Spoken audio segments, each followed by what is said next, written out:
Hello student, इस video में हम कक्षा 11 विषय भूगोल के अंतर्गत आपका अपवाह तंत्र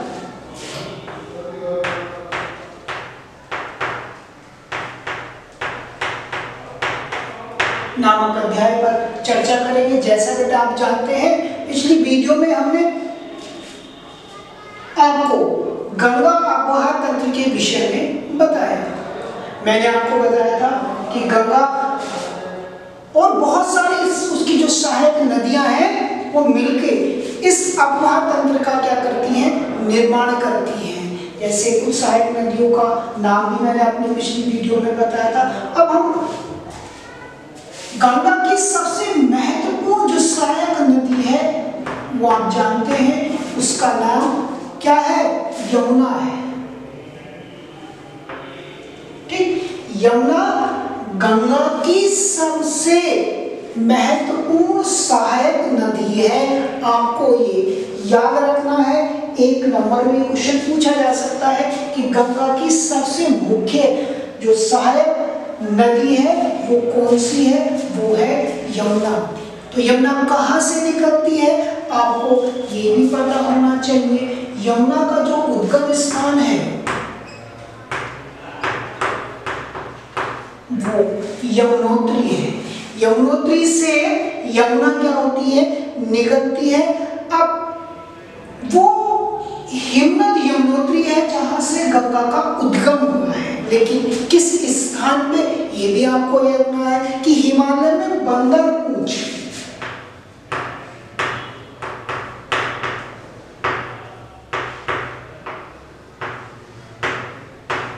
पर्वत श्रेणी है,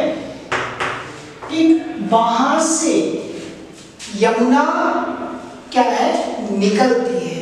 तो हिमनद का नाम यमुनोत्री है और क्षेत्र का नाम है बंदरपूछ। ठीक, अब इसकी ऊंचाई कितनी है ये भी आप याद रखेंगे। 6316 मीटर ऊंचाई पर स्थित है ये हिमनद। ठीक, हिमालय पर्वत के एक ऊंचे स्थान से निकलती है यमुनोत्री, वो स्थान है, और वहां से जो समुद्र तल की ऊंचाई है वो है 6316 मीटर। अब मुख्य नदी है यमुनोत्री, यमुना, और यमुनोत्री से निकलती है, ये आप जानते हैं। और आप ये भी जानते हैं कि ये यमुना गंगा से इलाहाबाद ठीक नामक स्थान पर मिल जाती है, गंगा में समाहित हो जाती है। तो इसको हम संगम स्थान कहते हैं। ठीक, संगम स्थान। बेटा बहुत इंपॉर्टेंट क्वेश्चन है, आपसे पूछा जा सकता है कि गंगा यमुना का संगम स्थान कौन सा है? तो आप याद रखेंगे इलाहाबाद। ठीक, अब यमुना की कुछ सहायक नदियां हैं। आपसे मालूम किया जा सकता है कि यमुना की कुछ सहायक नदियों के नाम लिखिए। मैं बता रहा हूं आपको, जैसे सिंध,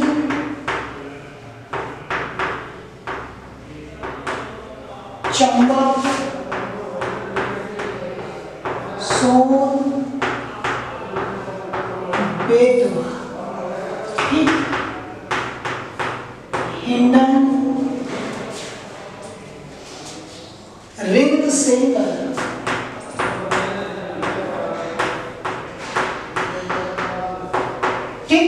यमुना की कुछ सहायक नदियां हैं। या ऐसे भी आपसे पूछा सकता है कि सिंध, चंबल, सोन, बेतवा किसकी सहायक नदियां हैं? यमुना की सहायक नदियां हैं। ठीक, तो बेटा यमुना गंगा तंत्र जो है उसकी एक महत्वपूर्ण नदी है जो यमुनोत्री हिमनद से निकलती है। बंदरपूछ पर्वत श्रेणी वो स्थान है जहां ये हिमनद पाया जाता है। समुद्र तल से इसकी ऊंचाई मैंने आप लोगों को बताई 6316 मीटर। ठीक, यमुना गंगा से इलाहाबाद में जाकर मिलती है और उसके बाद गंगा में क्या हो जाती है? वो मिल जाती है। ठीक, और सिंध, चंबल, सोन, बेतवा, हिंडन, रिंद और सेंगर ये कुछ नदियां हैं जिनकी गणना यमुना की सहायक नदियों के रूप में की जाती है।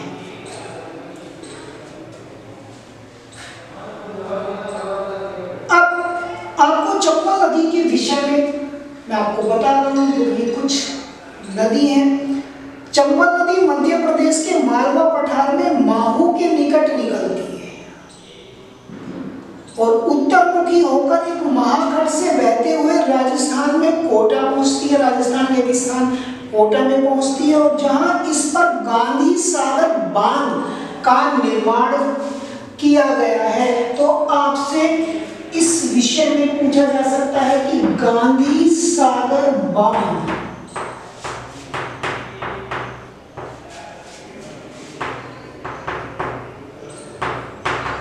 बांध का निर्माण किस नदी में किया गया है? चंबल नदी पर किया गया। किस राज्य में है? तो आप याद रखेंगे राजस्थान में है। ठीक, आगे कोटा से यह बूंदी, सवाई माधोपुर और धौलपुर होती हुई यमुना नदी में मिल जाती है। चंबल अपनी उत्खात भूमि वाली आकृति, बेटा आपको ये समझना है, उत्खात भूमि वाली आकृति। उत्खात भूमि किसे कहते हैं? यहाँ आपको ये एक नंबर में छोटा क्वेश्चन ये मालूम किया जा सकता है कि उत्खात भूमि के विषय में आप क्या जानते हैं। हाई स्कूल में आप उत्खात भूमि के विषय में पढ़ के आए होंगे। ठीक, उत्खात भूमि वह भूमि होती है, ठीक, जब समतल भाग में किसी नदी या किसी धारा के द्वारा उस क्षेत्र का अपवाह, उस क्षेत्र का क्या कर दिया था? अपरदन कर दिया था, उस क्षेत्र को काट दिया है और इतनी बड़ी मात्रा में काट दिया जाता है कि उसकी जुताई करना असंभव हो जाता है। तो ऐसी भूमि क्या कहलाती है? उत्खात भूमि। अब आपको जनरली ये समझना है कि उत्खात भूमि जो खड्ड वाली भूमि होती है उसको हम उत्खात भूमि के नाम से जानते हैं। तो चंबल नदी इस क्षेत्र में गहरे गहरे खड्डों का निर्माण करती है और वह भूमि क्या कहलाती है? उत्खात भूमि के नाम से जानी जाती है। ठीक, तो बेटा ये था गंगा नदी तंत्र। गंगा नदी तंत्र के बाद हमने आपको अब ब्रह्मपुत्र नदी तंत्र के विषय में समझाना है।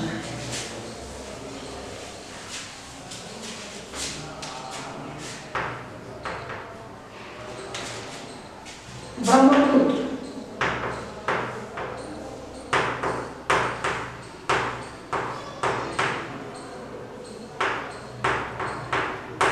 आप जानते हैं बेटा कि ब्रह्मपुत्र नदी तंत्र की गणना विश्व के महानदी तंत्रों में की जाती है। ठीक, एक जो इसमें महत्वपूर्ण नदी तंत्र है उसमें ब्रह्मपुत्र नदी तंत्र की गणना की जाती है। तो अब क्यों? क्योंकि ब्रह्मपुत्र नदी विश्व की जो बड़ी नदियां हैं उनमें शामिल है। अब आप सोच रहे होंगे कि ब्रह्मपुत्र नदी का उद्गम स्थान कहाँ से है, किस स्थान से ये निकलती है? तो आपको याद रखना है कि ब्रह्मपुत्र नदी का उद्गम स्थान कैलाश पर्वत श्रेणी में मानसरोवर झील के निकट है।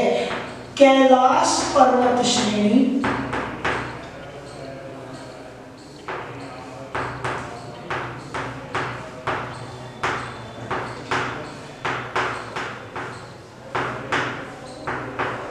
कैलाश पर्वत श्रेणी में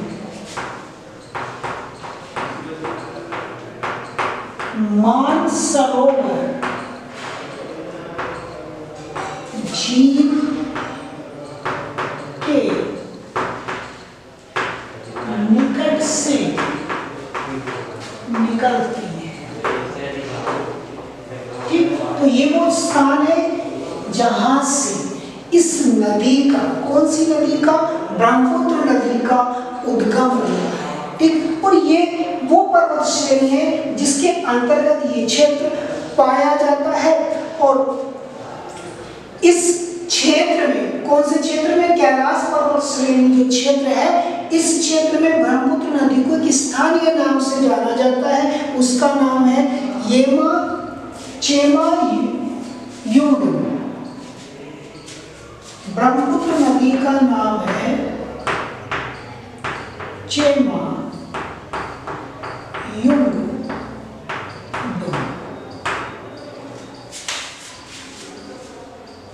ठीक। और यहाँ ये हिमनद पाया जाता है जिसके नाम पर इसकी पहचान होती है। ठीक, तो इस क्षेत्र में चेमाय युगडुम जो हिमनद है वहाँ या उसके नाम से उसी के ब्रह्मपुत्र नदी की क्या होती है, पहचान होती है।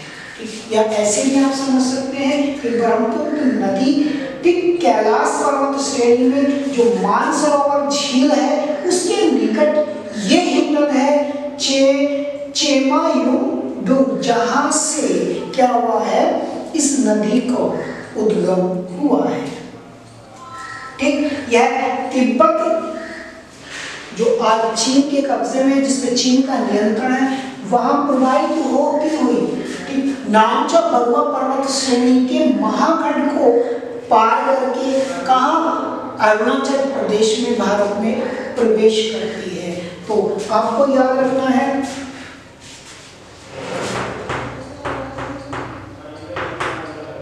तिब्बत प्रदेश में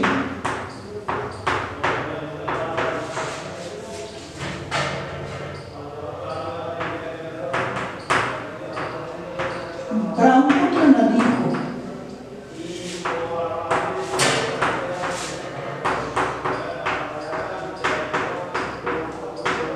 सांगपो कहा जाता है। क्या कहा जाता है, सांगपो। तो बहुत इंपॉर्टेंट क्वेश्चन है, आपसे पूछा जा सकता है कि सांगपो किस नदी को कहा जाता है, ब्रह्मपुत्र नदी को। किस क्षेत्र में कहा जाता है, तिब्बत प्रदेश में। यानी तिब्बत प्रदेश में ब्रह्मपुत्र नदी प्रवाहित होती है और उसको वहां सांगपो नाम से क्या कहा जाता है, पहचाना जाता है। ठीक, और अब आप सोच रहे हो कि सांगपो का अर्थ क्या होता है। सांगपो का अर्थ होता है शोधक। इसका मतलब शोधक होता है। ठीक, तो जो ये नदी है जिसको हम